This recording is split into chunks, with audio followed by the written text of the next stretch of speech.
Hey guys, Ed Paget here from edpaget.com. This is going to be a quick video about scapular winging. Tons of people have been asking me about that recently. So it's very common for a scapula to wing, okay? Especially in a reverse S-shaped scoliosis, you'll probably have the right-hand side scapular winging a little bit. Now there's a couple of reasons it starts to wing. The main one is that the ribs on that right-hand side are rotating backwards towards the right. But our shoulders are in front of us and our hands are in front of us. And so what we do is we keep our hands here as this whole side starts to rotate backwards. And so it ends up pulling that scapula out as we keep our shoulder forward. So we've got to do three things in order to try and create that scapular winging. First thing is we open up the front of the shoulder.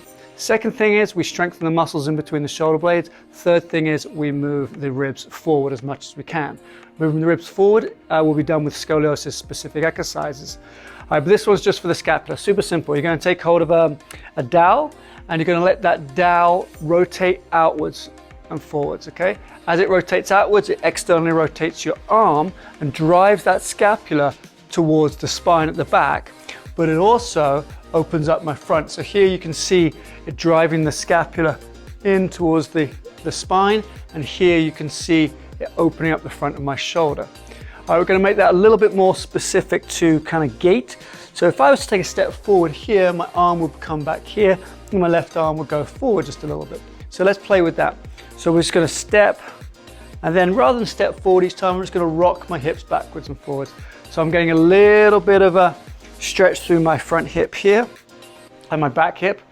I'm getting a nice stretch through the front of my chest, external rotation, opening up those muscles.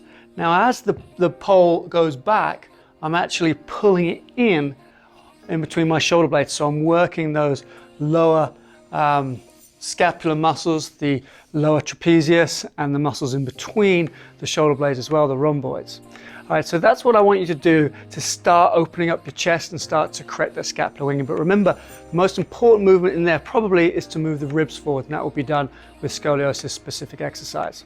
So if you like this video, make sure you subscribe so you don't miss one from me. And there's tons of links below this of how I can help you.